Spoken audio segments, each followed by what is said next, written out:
20 дугаар зууны 2 дугаар хагас гэхэд монголчуудын амьдралд үндсэн эргэлт гарч хот суурин сүндэрлэн босч үйлдвэр завод олноор баригдсанаар эрчим хүчний хэрэглээ эрс нэмэгдсэн билээ.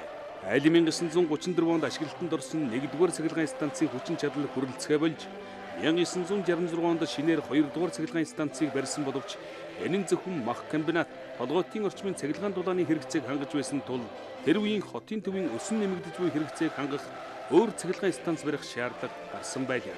Ингээд 3-р цахилгаан станцын барилга угсралтын ажлыг 1966 онд эхлүүлжээ.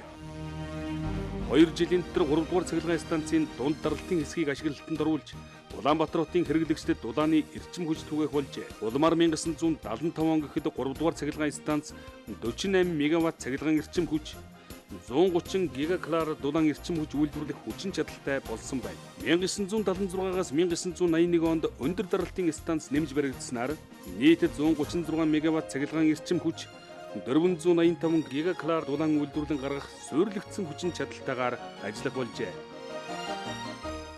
Өнөөдрийн байдлаар дулааны 3-р цахилгаан станцаас хан уул дүүргийн бүх хэрэглэгчид хотын төвийн болон зүүн хэсэг шууд дулаанаар хангагддаг. Энэ чиглэлд сүүлийн үед асар их барилгажиж зайсан толгой болон төв цэнгэлдэх орчим, Баян Монгол хороолол, Маршал тааван, Кристал тааван, Олимпотхон, Дүнжин гарав, Нарантуул орчимд маш олон орон сууцны хороолол болон барилга байгууламж шинээр бий боллоо. Дээр нь хуучин хорооллуудад барилга байгууламж нэмэгдсэн байна. Өнөөдөр дулааны 3-р цахилгаан станц төрийн өмчт компани төв орчмын эрчим хүчний системийн цахилгаан хэрэглээний 20%, Улаанбаатар хотын дулаан хангамжийн 40%, үйлдвэрлэлийн уурын хэрэглээний 85%-ийг ханган ажиллаж байна.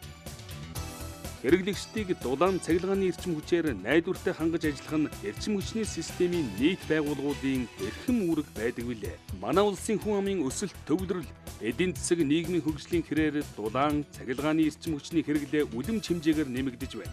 Иймд дулааны 3-р цахилгаан станц төрийн өмчит хувьцаат компаниг станцын гол түүхийд болох нүүрс, усны өнөөгийн хэрэглээг нэмэгдүүлэхгүйгээр үе шаттайгаар шинжлэх, техник эдийн засгийн үндэслэлийг дулааны цахилгаан станц 3 төрийн өмчит компани инженерүүдийн хүчээр боловсруулжээ.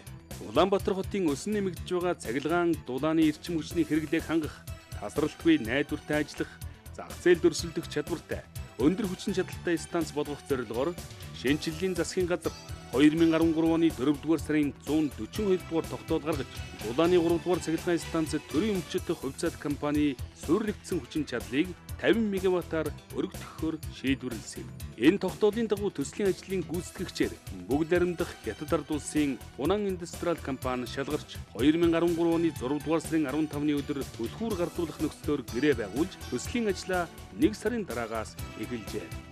Чингис бондын хөрөнгөөр хөгжлийн банкар дамжуулан 35 сая $, санхүүжилтээр энэ төслийг хэрэгжүүлсэн. Төслийн хүрээнд үндсэн барилгыг өргөдгөх, хөргөлтийн цамхгийг болон эргэлтийн усны төхөөрөмжийн барилгыг шинээр барих, 50 мегаваттын турбин генератор шинээр суйрлуулах, цахилгаан хуваарлах байгууламж шинээр барьж, трансформатор суйрлуулах, дулааны сүлжээний ус халаах байгууламж суйрлуулах болон бусад тоноглолын барилга угсралтын ажил хийгдэх ажлын даалгавартай байсан. Төслийн бэлтгэл ажил хангахын тулд 50 мегаваттын өргөдгөл барих талбайг чөлөөлж, газар доорх инженерийн байгууламжийг шилжүүлэх, шугам хоолойн холболтын схемийг бэлтгэх, хуучин конторын барилгыг буулгах зэрэг ажлыг 2013 оны 7-р сарын 15-наас эхэлжээ.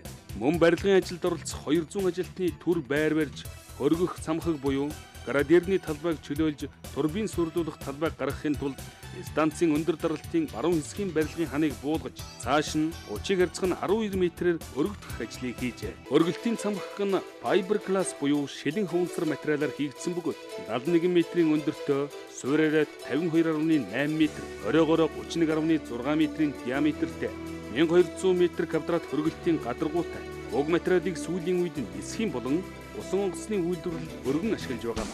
Хөргөлтийн цамхаг нь цагт 11,300 тонн усыг хөргөх хүчин чадалтай юм. Энэ цамхагыг 5 сарын дотор барьж дуусгажээ.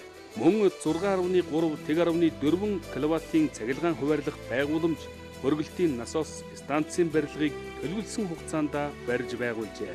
Захиалагч талын инженерүүд ажлын хэсгийнхэн 50 мегаваттын хөргөлтийн гол тоноглол болох турбины өндөр даралтын цилиндр, турбины ротор, турбины роторын диск, генераторын статор, турбин генератор, турбины туслах тоноглол, трансформаторын эж бүрдэл зэргийг үйлдвэрлэж байгаа бүгд наримдах Хятад ард улсын үйлдвэрүүдэд 2-3 удаа очиж танилцаж цаг хугацаанд чанартай үйлдвэрлэж тээвэрлэх асуудлыг тухай бүр шуурхай шийдвэрлэж байжээ.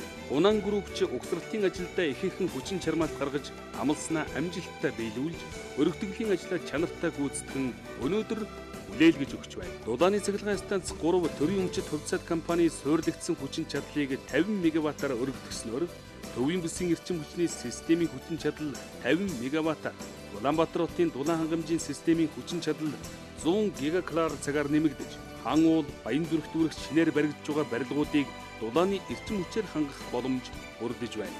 Дархны дулааны цахилгаан станц 48 мегаваттын хүчин чадалтай. Тэгвэл энэ өргөтгөл 2 мегаваттаар илүү чадалтай гэж бодохоор бүхэл бүтэн цахилгаан станцын хэмжээний бүтээн байгуулалт юм. Хамгийн гол нь 11 сарын хугацаанд маш бага зай талбай өөрийн дэд бүтц тулгуурлан ийм том өргөтгөл хийж чадсан нь онцлог юм. Шинэчлэлийн засгийн газар, эрчим хүчний яам, хөгжлийн банк, дулааны цахилгаан станц 3 компани, мэргэжлийн хяналтын ерөнхий газар болон ажлын хэсэг төслийн нэгж хэрхэн үр дүнтэй, нягт уялдаатай, хурдтай ажиллаж болдгийн жишээг энэ бүтээн байгуулалт харуулж байна. Өөрөөр хэлбэл тодорхой зорилтын төлөө хамтын хүчээр амжилт олж болохын үлгэр жишээ боллоо. Энэ бол шинэчлэлийн салхи дагуулсан бүтээн байгуулалт юм. Энэ бол Чингис Бондын хөрөнгө оруулалт маань эрчим хүч дулаан болж ард иргэдэд төрж байгаагийн тод илэрхийлэл юм. Энэ бол яа харахгүй хөгжлийн банкны хамгийн үр дүнтэй шилдэг төсөл юм. Өргөтгөл ашиглалтанд орсноо станцын жилийн үйлдвэрлэлийн хэмжээ 250-аас 300 сая киловатт цагаар нэмэгдэж, борлуулалтын орлого нь жилдээ 30 гаруй тэрбум төгрөгөөр өсч, цахилгаан дулаан үйлдвэрлэх өөрийн өртөг буурна. 6 жилийн дотор төслийн өртгийг бүрэн нөхөх тооцоо гарчээ. Энэ бол тэмдэглэн хэлэх томоохон амжилт юм. Жилийн жилд эрчим хүчний салбар алдагдaltaй ажилладаг гэсэн үлэг болсон үгсийг дулааны цахилгаан станц 3 төрийн өмчит хувьцаат компани өргөтгөл шинжилгээний төсөл үгүй хийх үндсийг тавилаа. Сүүлийн 30 жилийн хугацаанд анх удаа баригдаж байгаа дулааны цахилгаан станцын өргөтгөл болохын хувьд ч Улаанбаатар хотын өсөн нэмэгдэж байгаа эрчим хүчний хэрэгцээг хамгийн богино хугацаанд шийдвэрлэж байгаа бүтээн байгуулалтын хувьд ч цаашид эрчим хүчний салбар дахь шинэ том бүтээн байгуулалтын эхлэл болж байгаагийнхын хувьд ч дулааны цахилгаан станц 3-ын 50 мегаваттын өргөтгөлийн ажил нь түүхэн ач холбогдолтой билээ.